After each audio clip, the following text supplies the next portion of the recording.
What's going on, y'all? Jordan, another episode of Lightning Latest. Got a pretty busy day today. We're going to talk about the first line on offense, and then we're going to be discussing, the Bolts' mentality of winning now, right, versus a potential rebuild down the road, which I don't think will happen, but we will still talk about it.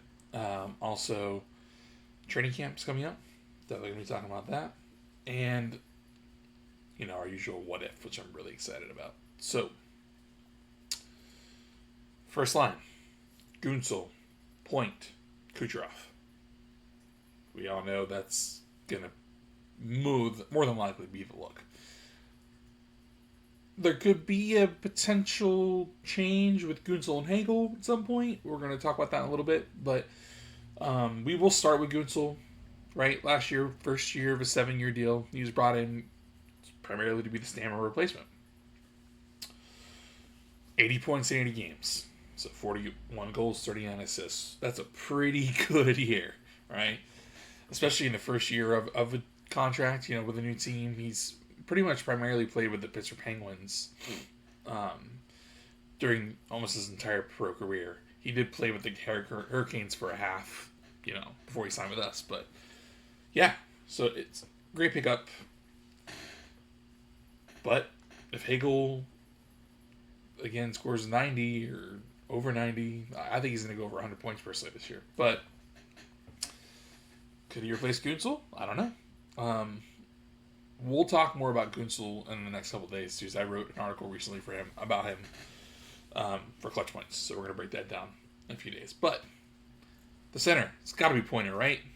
When he's at full health, one of the best in the game at his position. 77 games last year. So played the majority of the season, which is great. That's exactly what we wanted to see. 82 points, 42 goals, and 40 assists. So, pretty solid numbers. Not too bad at all for a number one center. Would we like to see more offensive output from him? Of course, we want to see that from everybody. But, if he hits another season around 80 to 90 points, that's fine with me. He's doing his job, and he's such a good two-way center as well. A lot of people don't realize that. He's a pretty solid defender as well. And, of course, on right wing, our nice MVP candidate, Nikita Kucherov. Last year, 121 points, so 37 goals, 84 assists, and 78 games. And actually, the next few we're going to talk about if he can break 100 assists. So I'm really excited to dive into that with you guys. If the Bolts can get 82 games out of all three, they almost did last year. Gunsel played the most with the 80. Kucherov 78, Pointer 77. So they can get I think 82 out of all three of them. Just those little incremental improvements on offense for those games. It could really, really help in our place in the standings, And we need all the help we can get. So having all three of them at full health would be great. But hockey's a tough physical sport. We all know that. So, hey, they play 80, 78, and 77 games again this year. I'm perfectly fine with that as well. Year 2 of them working together. So the chemistry should continue to improve. Really looking forward to seeing, just how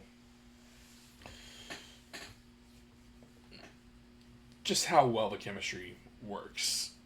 We should get a glimpse of it starting in preseason, right? And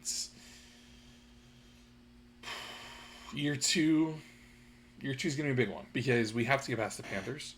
Everybody knows that. That is the main focus. In addition to winning Stanley Cup, obviously. But the two are probably linked. As this line goes, so does the offense. So as we go through it, the offense continues to push forward and do their thing. Hagel could have a bigger year, though. We talked about this, and we've mentioned it. If he does, I can see him replacing Gunsel. Because I legitimately think he could be a superstar. Just an excellent offensive talent that has consistently improved as he's been here under Coop. And we'll talk more about Brandon Hagel tomorrow as well. But this first line is a very good indicator of our mentality, right? And it's always win now, right? The last few years, at least, especially, has been win now, win now. Now, because of it, the minor league system isn't the best it's been, right? We're going to discuss more about that over the next few days. This team is built to win now. So, Breboy will more than likely continue to take from that farm system that is hurting to improve this roster. And that's why we've been talking about these trade targets and other things over the last few days. That's, it's working, right? But here's the thing.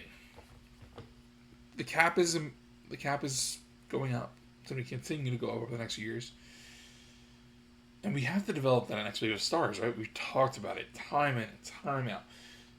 Points in his prime right now. Kucher's in his prime right now. Gunsel. All of these top players on our team, so those are in their prime now. Hetty and McDonough are a little older. Vassey's getting towards the end of his prime because he's 31, at least, theoretical physical prime. So, starting to think about the replacements has got to be done, right? Now, Chernak is probably one of them, and Moser is the other. But we need more. I don't think the Bolts will ever undergo a full-scale rebuild. I think there might be a couple of years where they're just like, let's just focus on getting to the playoffs and playing well or playing over 500 hockey. I don't ever see a full teardown. Even when ownership changes, I don't see it because we've become too successful, Can players like Goncalves, like Geekie, like Moser, can they lead that next wave of Lightning stars? That's the question, right? Goncalves just re-signed his bridge deal. Moser will be a restricted free agent next summer. We still got Geekie for quite a bit. But Geekie and Moser were the two key parts of that Sergachev deal. Sergachev would have definitely been a part of this future. But now he's with the Mammoth. He's not here. So hopefully Geekie and Moser can be those players. Goncalves can continue to progress. And also, those understated free agent signings like Pelletier, like Holmberg, they're young too. So we'll see what they have. This year's going to be really key for all of those young players' growth. Because a lot of this roster, remember, is still homegrown. Right? So even those players in their prime, like a Kuch, like a Pointer, like a Gunsel, like a Hagel, right? They can get better because we have a really, really good coaching staff. Really good developmental team too. Coop knows what he's doing. His coaches know what they're doing. So it's going to be really exciting to see what they do also in training camp because we have that coming up pretty soon. The Bolts roster currently stands at 49 players according to NHL.com. A lot of top prospects. We've already talked about Geekie. We're going to talk about a few more of them over the next few days. I'm really excited to dive more into it. But camp battles to watch. Number 2 goaltender, right? Let's see how Johansson does. He should be fine. But there's always a possibility of a free agent coming in or another goaltender for the minors popping out and seeing what they can do. The fourth line on offense plus the depth, third line on defense plus the depth. All of those positions are in flex, and right, we need to determine who's going to play each of those roles. We've already talked about projected pairings on defense all the way. We talked about projected first line on offense. We talked about the goaltenders. There's still a lot more we're going to dive into, but it's really going to be intriguing to see where some of these newcomers play, right? Like a Pontus Holmberg, like a Jacob Pelletier, like where will Connor Geekie play as well? Right now that fourth line is projected to be Holmberg and Geekie, with some Pelletier switching in as well, and there's some other opportunities and other players fighting for roles, but it's going to be intriguing to see just how Coop and the staff fit them in, see where they're going to play, and even how they're going to play. Seeing young players also in this environment, right, is important, because they're going to be going up against their teammates, right, some of them fellow starters, some of them stars, right, so how do Geekie and Pelletier play against possibly like a Hedman and a Chernak, right? Let's think about that, right? These looks they're going to get during camp are going to be instrumental in continuing their growth and development.